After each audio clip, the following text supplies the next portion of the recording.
anirodhamanutpadamanuच्छedamashashvatam anekathamanathamagamam yah pratitya samutpadam prapanchopashamam shivam deshayamasa sambuddhastam vande vadatambaram nasvato napi parato nadvabhyam napyahetutah utpanna jatu vidyante bhava kvachana kechana.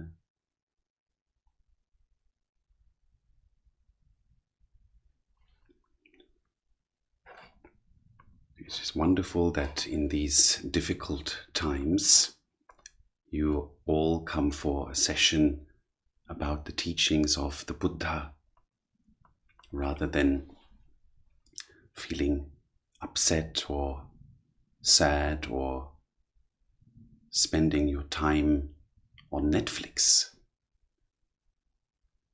It is excellent, and this is called anumodana, when we appreciate you using your time so meaningfully. The last verse we had covered stated that no one should look at the improper deeds of others, the improper actions of others, what they have or haven't done, but rather one should look at one's own actions, what one has and hasn't done. And here there is a story that while the Buddha was staying at the Jetavana monastery, of which, by the way, still the ruins exist in modern-day Bihar. So if any one of you is interested in pilgrimages related to the Buddha, these places still exist and can be visited. So near that area, there was a lady who had adopted an ascetic, someone who practices spiritual disciplines. She'd adopted him as a son because she had no son of her own, and she wanted to bequeath her wealth to him later, and she was looking after his needs. But one day, she heard her neighbors talking in praise of the Buddha, that an enlightened one has arisen in the world, someone who has truly understood the nature of all things, and especially how to overcome suffering. So she thought she would very much like to invite him to her house to offer him food. So the Buddha was invited, and excellent food was offered to him and the other monks and nuns. And the Buddha was expressing anumodana, appreciation for her. But, strangely, her adopted son, the ascetic, was in the other room, and he was burning with jealousy or envy. And later, he cursed the lady for venerating the Buddha and giving him and his followers so much good food and everything. So the lady felt very bad hearing this ascetic cursing and insulting that which she admired so much. And she felt really ashamed.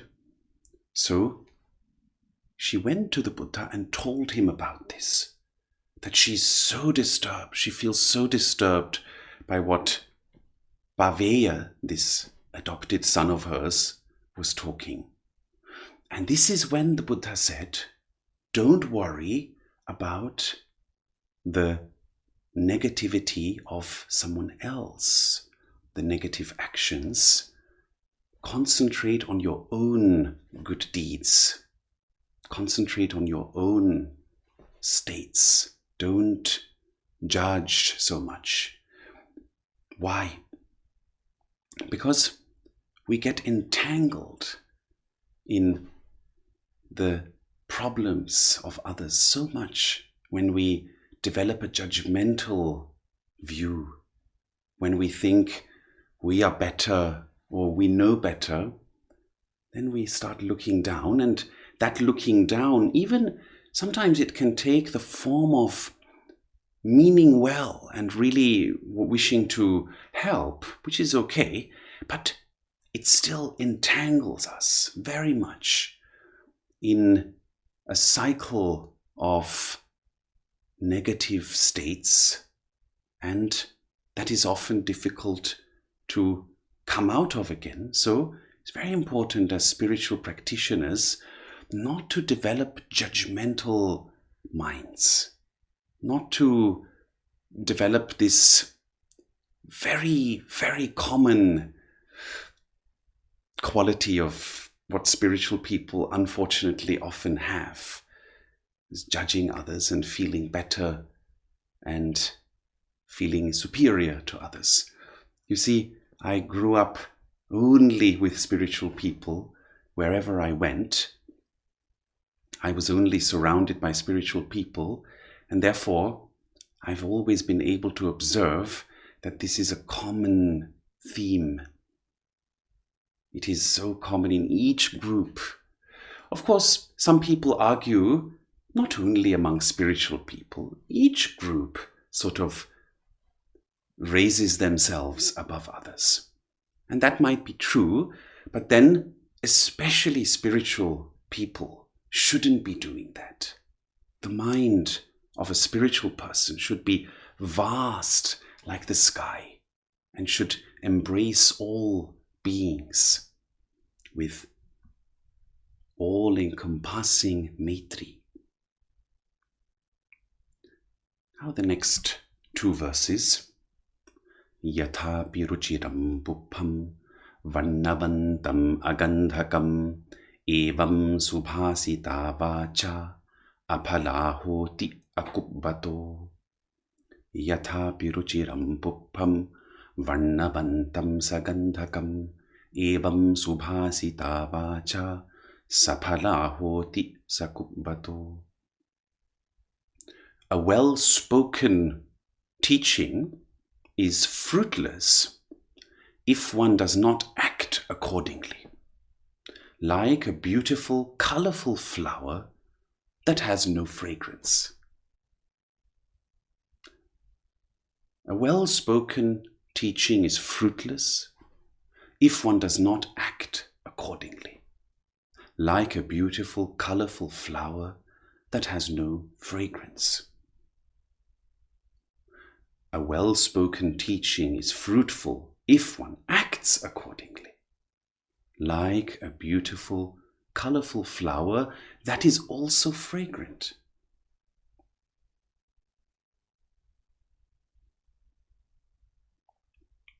In all of India's Dharma traditions, the teaching of alignment between body, speech, and mind, or mind, speech, and body, is of extreme importance.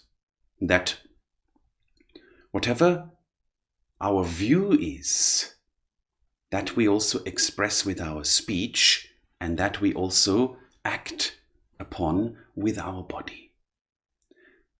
When we really implement this, a truthfulness that completely integrates our whole being, something marvelous happens. Our words become powerful. Our actions become more powerful.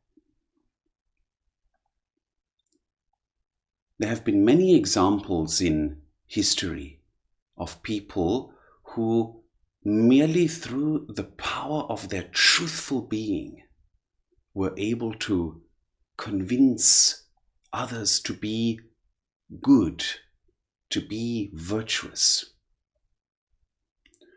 For example, Swami Vivekananda, a 19th century saint, a great meditator, he always practiced this.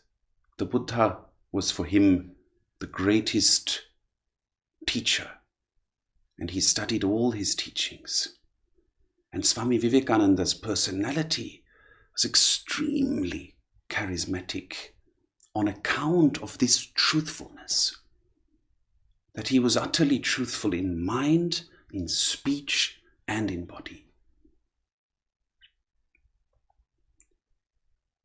So it is useful to cultivate this quality, to really act upon teachings and not just be an observer who is always assessing different teachings for their merit or non-merit and spends years and years, sometimes decades, sort of assessing what might be the right teaching and what could be the right practice, but never implementing it. A great spiritual teacher whom I really admire, an American gentleman, his name is Alan Wallace, he once rightfully said that many people often just fantasize about being spiritual practitioners. They're just fantasizing about practice rather than actually practicing. And this can go to the extent of being part of an ideology even, that we think we're part of a spiritual practice, part of an ideology. We think we have a certain view, but in reality we're never actually practicing really. It's not really the central essence of our life. So that was a really good statement. Many people are just fantasizing about practicing, but aren't really practicing.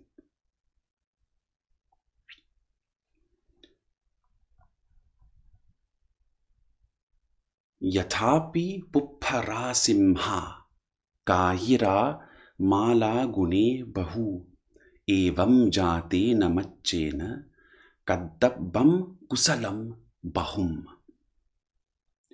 Even as from a heap of flowers one can create lots of garlands, likewise every born mortal should engage in lots of auspicious or virtuous deeds. Even as from a heap of flowers one can create lots of garlands, likewise every born mortal should engage in lots of auspicious or virtuous deeds.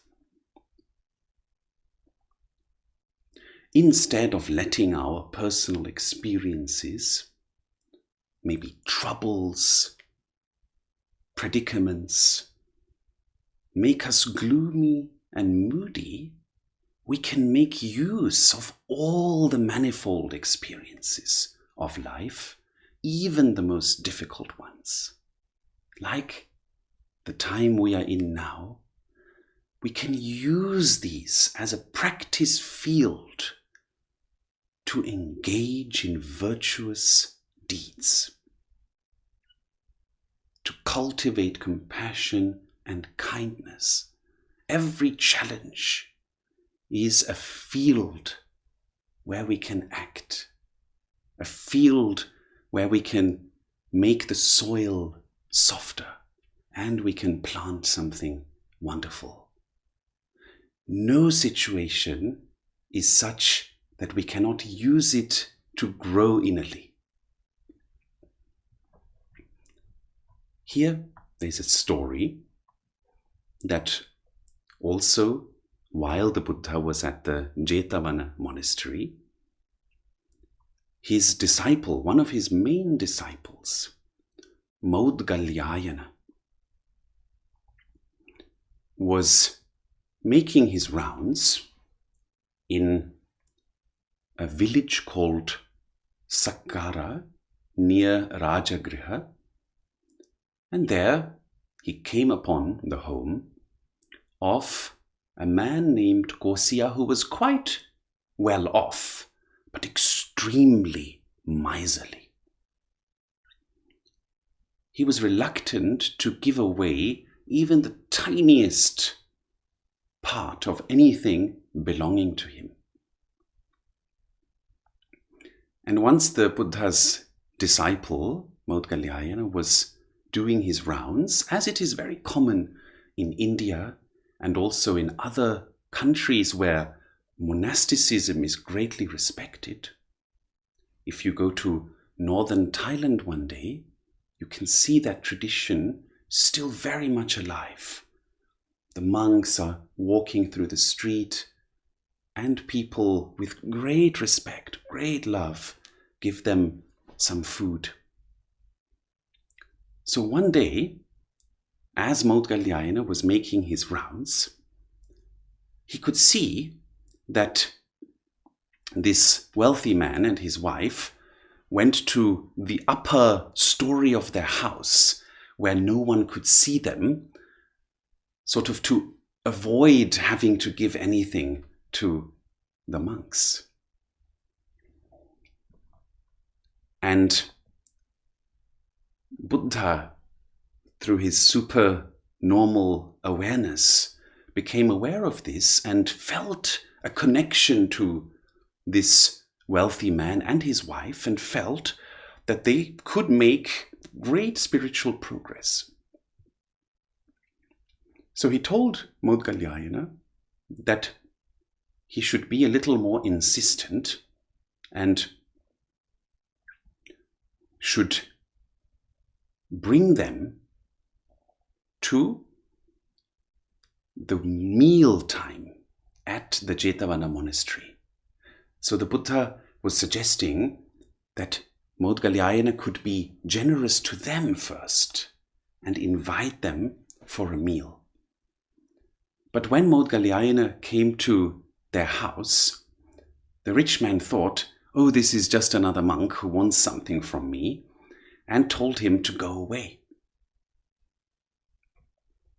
And Maudgalyayana just stood there patiently without saying anything. And the rich man, Gosya, felt very uncomfortable and told his wife, "All right, make a small, like a paratha or naan, and give it to the monk. But make a small one. Don't make a large one." And he was so stingy, so stingy. So she took a little amount of dough and put it in the pan, but mysteriously, a large naan, like a pancake, similar, formed. And Gosya saw that and thought that his wife must have put in too much dough. So he told her, no, not that one, and made a small one, gave her a small pinch of dough and put it in the pan, but that too became a large one. And it so happened that however little dough they put in, it always turned into a large one. So in the end, Gosya told his wife, "All right, just give him one of these." Then made quite a few. But when she tried to take one out, they were stuck. These pancakes were stuck to each other, could not be separated. So Gosya finally said, "All right, give him the whole basket." And Maudgalyayana then started speaking and said that we didn't come here to receive your charity, rather we wanted to invite you for our meal at the monastery. And he told him how the Buddha, with hundreds of other monks and nuns, was at the Jetavana monastery, and that they were invited to join them. So, a little bit ashamed of his behavior, Gosya and his wife took their basket of pancakes and came to the presence of the Buddha and were deeply touched that this simple monk, this great master, was inviting them for lunch. And they offered their pancakes to the Buddha. It's not pancakes, it's sort of like naan or paratha. And at the end of the meal, the Buddha delivered very important teaching on auspicious deeds, auspicious actions. Actions from the heart. And Gosaya and his wife completely transformed. They became totally different human beings through this situation. So what does this teach us? Many things. One being, sometimes we just have to do the first step ourselves. Instead of wanting others to be in a certain way, judging or criticizing or putting them down, when we take the first step towards auspicious actions, towards virtuous actions, then we can bring about a transformation, even just a little one, by being a good example first. Because very often, when we don't engage in a virtuous, auspicious deed, then the energy is not right in the room or in our home or in the community we are in. When we engage in it, we bring about that energy. And then others too can start to be inspired by that. That's the first point of this teaching.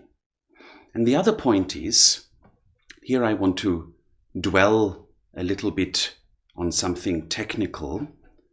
I learned yesterday how to share my screen. So I'm going to try to do that, but I'm not sure it will work.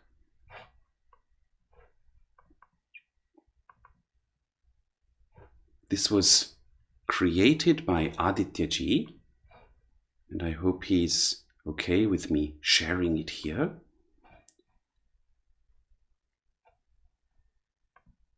Portion of the screen. And I hope that you can all see this. Is it visible? Yes. So this looks like a very complex chart, but I will take you through it.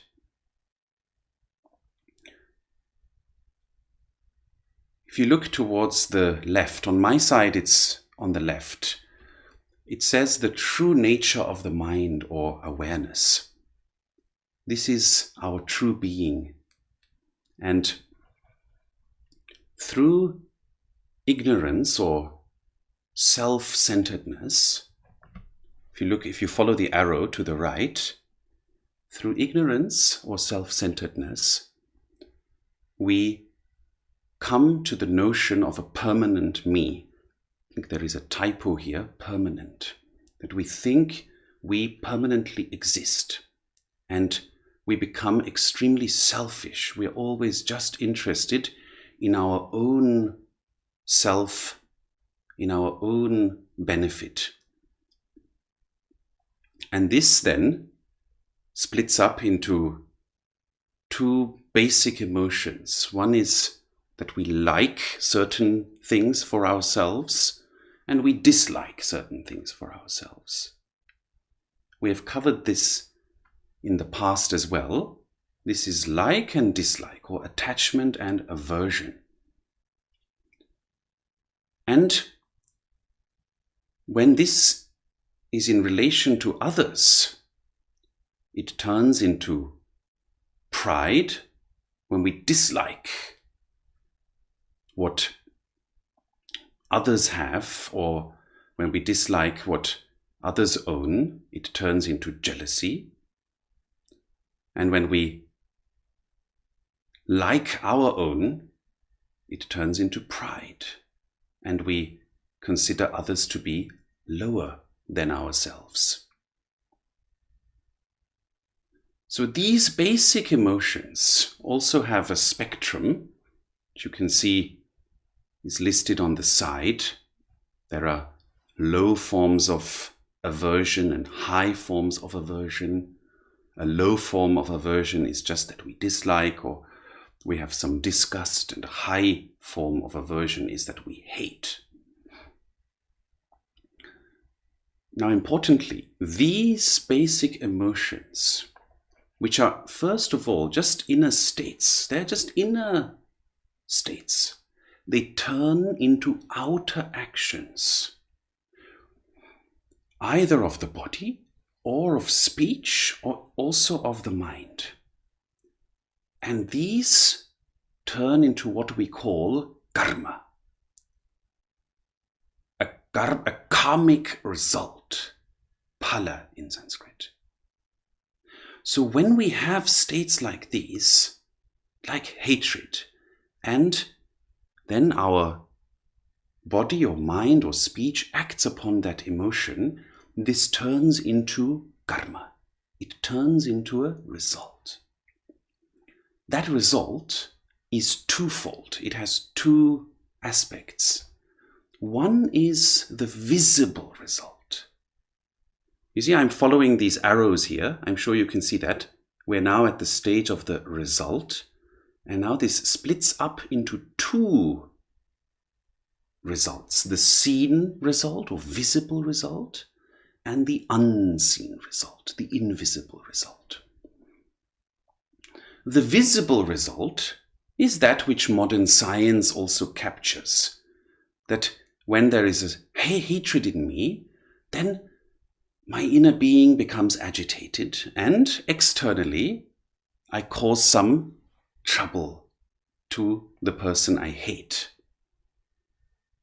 This is the visible result, what you can measure, what you can really visibly capture. But the Buddha explained that there's also an invisible result. And this invisible result is a mental habit that is formed deep down and that influences my mind in the future. Moreover, even deeper than that, the invisible result forms a positive or auspicious effect or a negative or inauspicious effect.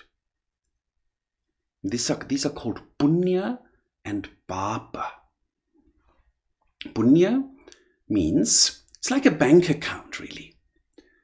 If you engage in a lot of positive, auspicious inner states, like maitri, karuna, well-wishing, and then you act upon these, then your bank account fills with punya and becomes very big. And then the invisible result will be that in the future, when that bank account has to be accessed, when you need to use your ATM card and you need some good luck or you need good conditions, then these manifest for you. Now, science cannot prove this. This is the teaching of the Buddha, that, and of course all the other great Indian masters, that positive states, positive actions, positive deeds lead to this invisible result of a positive store of merit. Many people like to translate punya as merit.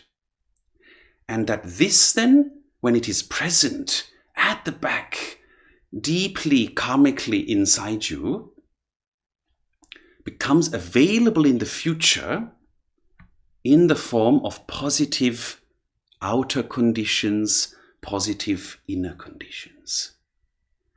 And conversely, when we engage in a lot of negative states, in a lot of aversion, dislike, anger, hate, jealousy, resentment, self-hatred, smugness, vanity, pretentiousness, arrogance, and so forth.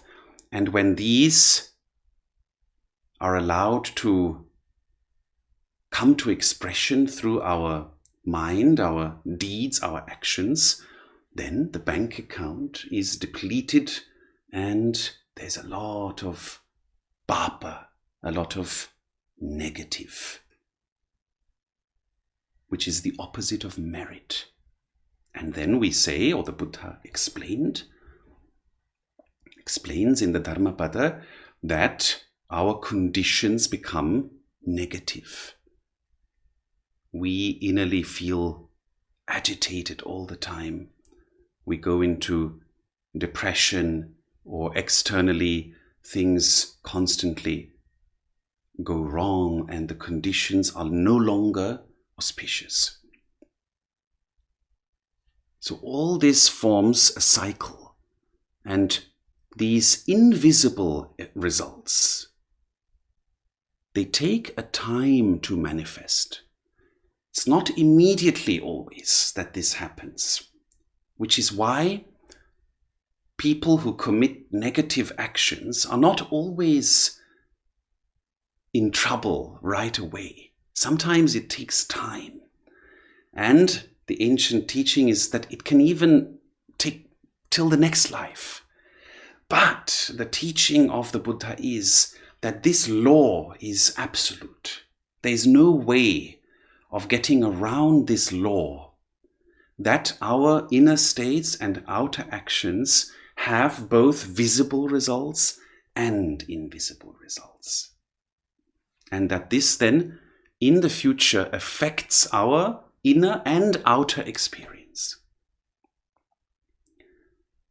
So the methods of Maitri, Karuna, Mudita, equanimity, yoga, generosity towards others, engaging in virtue, reverses this process and produces more and more punya, and also reduces the negative emotions.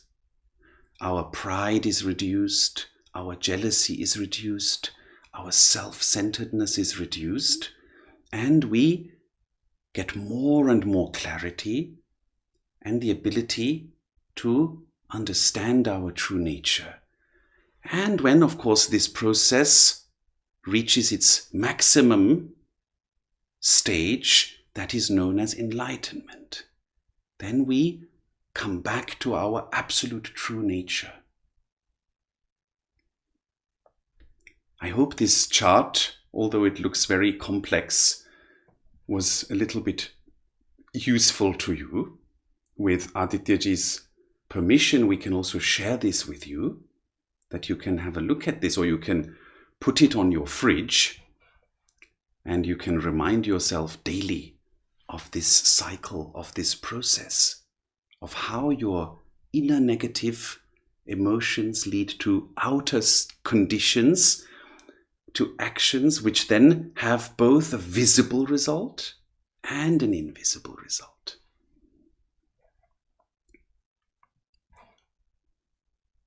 So the Buddha encourages us to use our experiences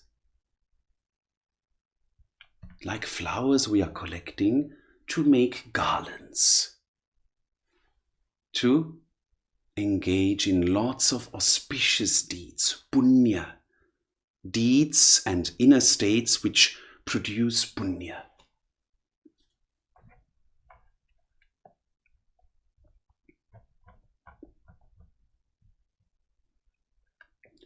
Na puppagandho pativatameti na chandanam takara mallika va satam cha gandho pativatameti sabbadisa sappuriso pavayati. The scent of flowers such as sandalwood or jasmine does not go against the wind, but the fragrance of the saintly or the truthful ones even goes against the wind. A virtuous person emits fragrance in all directions. the scent of flowers such as sandalwood or jasmine does not go against the wind. Yet the fragrance of the virtuous ones even goes against the wind. A virtuous person emits fragrance in all directions. Not just when the situation happens to be such, when the wind is flowing in the right direction or is taking us in the right direction. The virtuous one emits fragrance all the time, no matter what the conditions are. Chandanam tagaram vapi uppalam athavasiki etesam gandhajatanam silagandho anuttaro. Sandal, lotus or jasmine. Among all these kinds of fragrance, the fragrance of virtuous behavior or shila is unexcelled. Sandal, lotus, jasmine. Among all these kinds of fragrance, the fragrance of virtuous behavior is unexcelled. Appamatto ayam gandho yayam tagara chandani yocha shilavatam gandho vati devesu uttamo. Very feeble is the scent of jasmine or sandalwood, yet the scent of those who act virtuously blows supremely, even amongst the devas, the gods.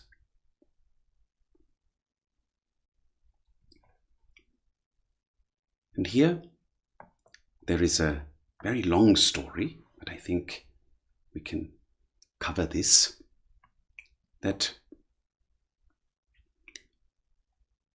there was a daughter of a well-to-do man, and her name was Vishakha.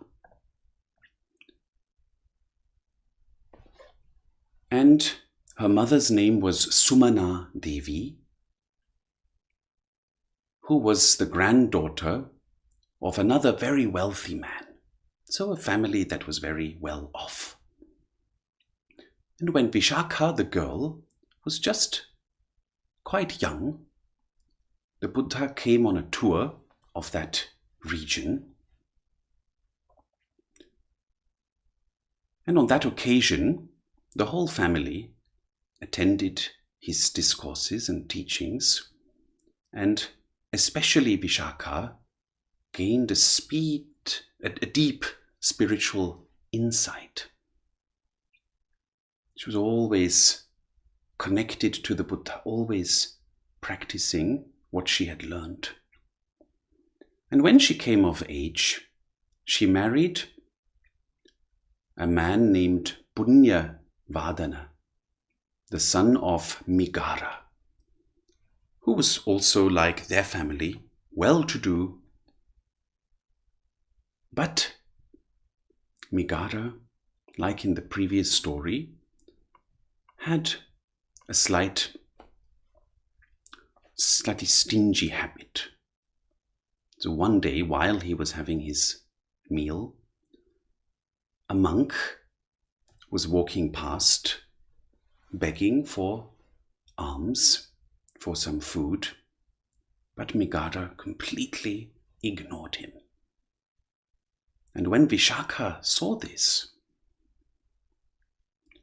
she said to the monk that, "I'm sorry, my husband's father eats only leftovers."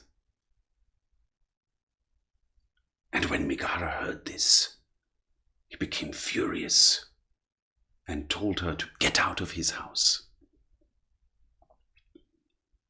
But Vishakha, smart girl that she was, said she was not going away unless the elderly men and women of the village felt that she was guilty of having said something wrong. So they called the elders, and Migara told them, while I was having my rice with curds in a golden bowl, Vishaka said that I eat only leftovers. This is an insult, and I want to send her away. So the elders gave Vishaka the possibility of explaining herself.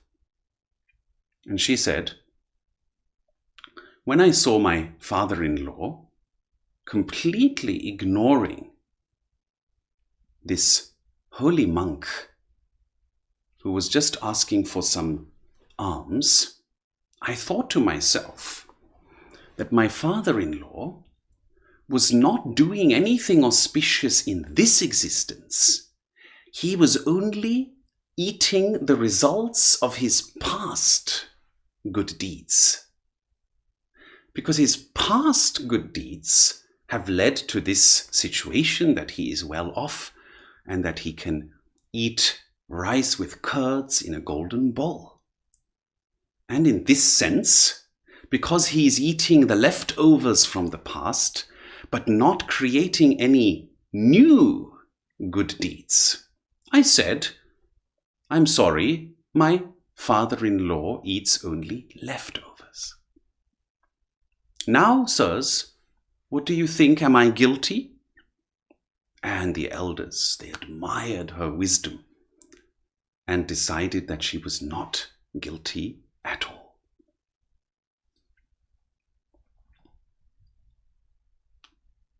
But Vishaka, who had in the meantime developed an unshakable confidence in the Buddha's teaching, said that, in fact, she did not want to stay in a home where people do not have virtue, and she would like to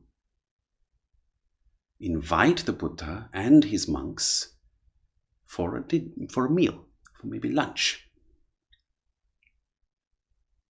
So the next day, the Buddha and his disciples were invited to Vishaka's house, and the father-in-law, who was still a little bit sour from the previous day's events, did not come. He did not even help with serving them. And when the meal was over, she again sent a message that at least her father-in-law should listen to the discourse, to the teaching that the Buddha would give. So he conceded that he'll listen, but only from behind a curtain. Not even so much of generosity did he have that he could bow down or at least show courtesy.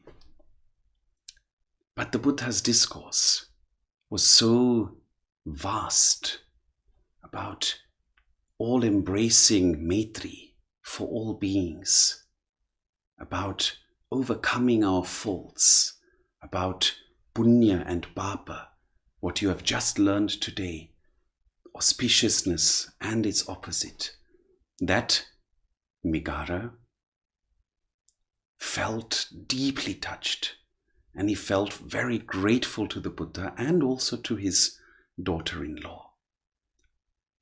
And he was so grateful that he said Vishaka from now on is like his mother, because she had taught him so much and changed him so much. So from that day onward, she came to be known as Migara Mata, the mother of Migara, even though it was her own father-in-law. Here, I hope you have fully understood the importance of engaging in virtue in this life, not just eating up or consuming the good results from previous existences. It's very essential to take the law of karma very seriously not to just consume and safeguard your own property, as unfortunately the Western culture teaches to some extent, but to have that inner generosity, connecting with others, helping others, and sharing your heart with others. If you have any questions, please feel free, and then we will finish on time.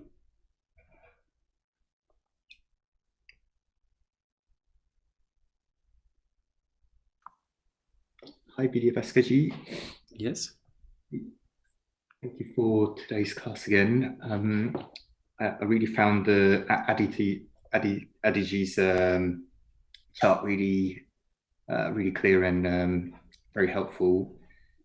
And throughout these sessions, I think you've taught us the importance of not clinging or attaching.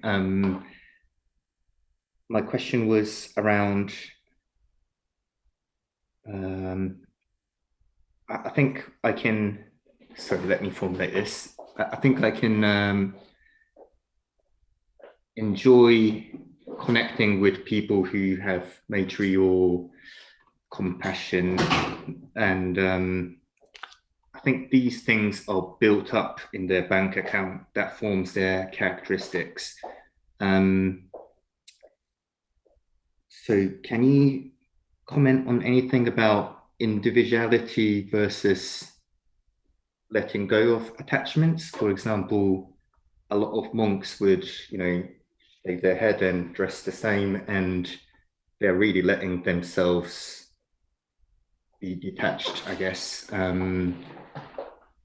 But I'm a bit of a Soho person that you would you would previously have described, that I like. No, sorry, I'm going on a bit too much here, but yeah, I guess I'm trying to get at is, is it okay to celebrate individuality, but being mindful of not being too attached, I guess? Yes, I understand the question. The notion is often that monks or nuns are very rigid and they don't enjoy anything, or that they are extremely against enjoyment and individuality. I understand your question, yes. However, my observation has always been that people who really understand these teachings, even when they are monastics, are so cheerful. I remember when Aditya and myself were in northern Thailand at a monastery. This was 2 years ago, before this whole mess began. I remember him saying to me, these people here, they are like angels. Everyone's smiling. Everyone's so cheerful. And of course, they have their ritual, or not ritual, but they have their meditative schedule, their routine and all that. But the strange thing is, through that, they're actually really cheerful, and they really seem to enjoy the present. Whereas we here in the West, are sort of, we think we are the ones enjoying individuality or pleasure, but I'm not sure, are we really? Or are we full of stress and full of peer pressure and full of hectic inner competition? And when I say we, I don't mean us necessarily, but, generally, culturally speaking. And always driven, we can never relax. Whereas these people, they're the ones who are really relaxing. So I would say individuality is absolutely fine. Absolutely.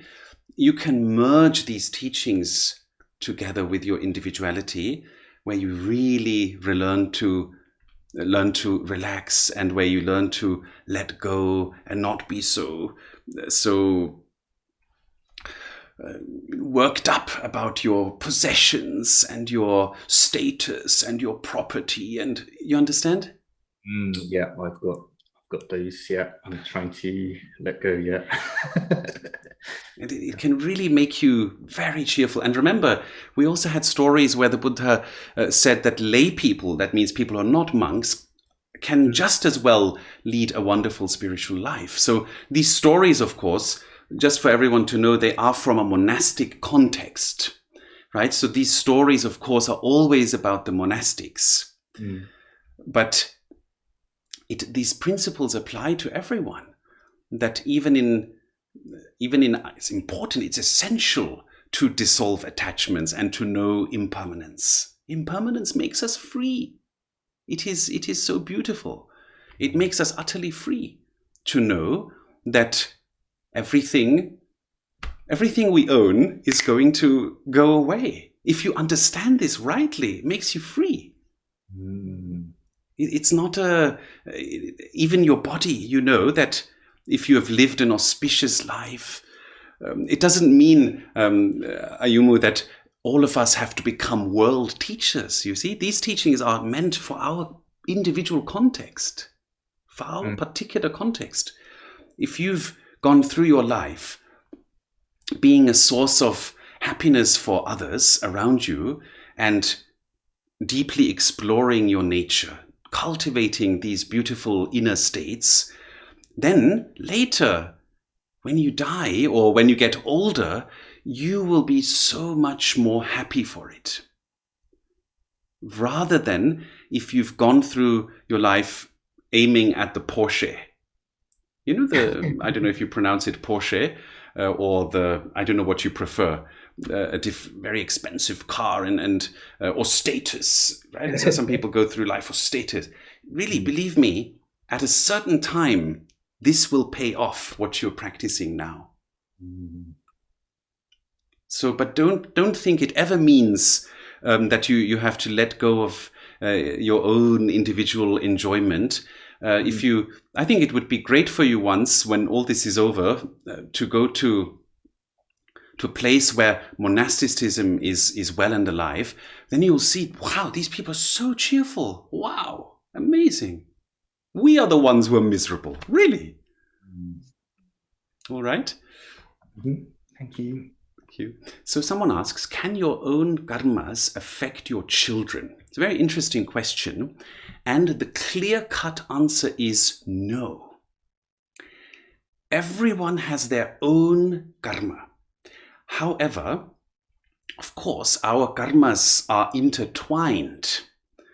Obviously, if my children grow up with me, have me as their parent, and I'm a strict parent, then our karmas are intertwined. Obviously, there's going to be some interconnection.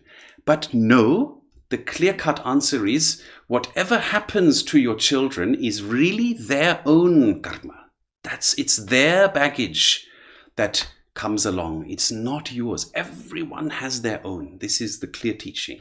So don't ever think that it is somehow your fault if something happens to your children, or if they don't go the same path that you go, then you start being guilty, or you feel guilty and you start blaming yourself. That's absolutely wrong. That's not the teaching.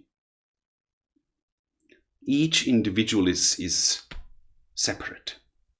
Hari Om. Yes? Hari Om, Manipadma Āchārya Vidyābhāskar ji. Thank you for the Dharmapada and Aditya Bhai's Kleshas talk. My question is around purity of truthfulness, and the idea of when we spoke about being truthful in all sort of contexts, which we see in various sort of monastic orders as a satyam value.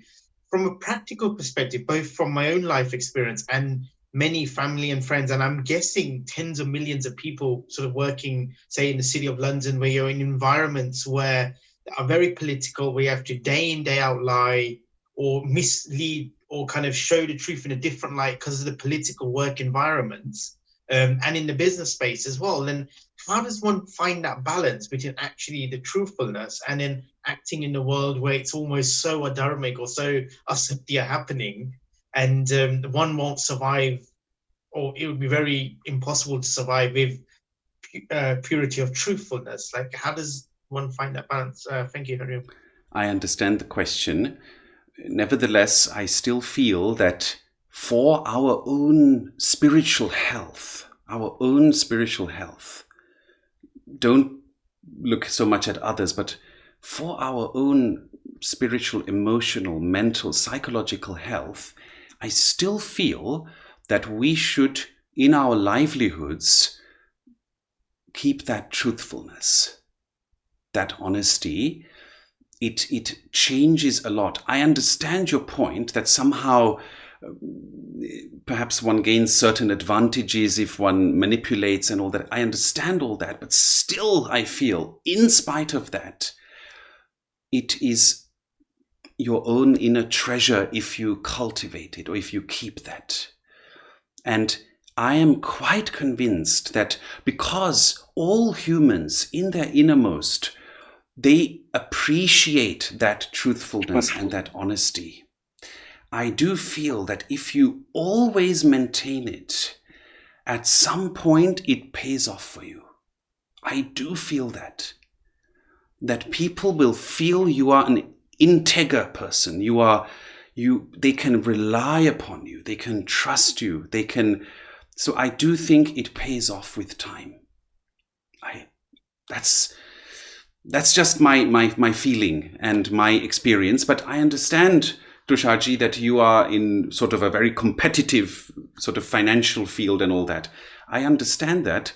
Nonetheless, maybe, compromise as much as possible, and within your heart, always try to maintain it and see what happens after. If you do it for 2, 3, 4 years, see how things change for you. Yeah. Then someone asks, does it mean each Atman is separate? Atman means the soul. You see, on the ultimate level, everything is one and there's no difference. But the moment there is some body and experience going on, it makes no sense to talk of them as one, because the experiences occurring are individual. So the moment there is something happening, we say that there are as many jivatmas, as many individualities as there are bodies and experiences. And then, last question, someone asks, on the same question, I assume this is the question of, can karmas affect our children? Is this the teaching of the Buddha and of the Gita? I find no difference between the teaching of the Buddha and that of the Gita.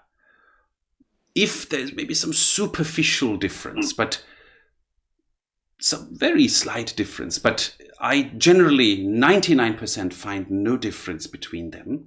So this is also the teaching of the Gita, is that everyone has their own karmas and everyone must go through their own karmas, cultivate the most noble states, the most noble conditions, purify all those and attain the knowledge of our true nature. So if your children undergo a certain path, never blame yourself. All right? Let us finish here. I wish you a wonderful weekend, everyone. Maintain as much Maitri auspiciousness as possible and see you next week. Hari Om.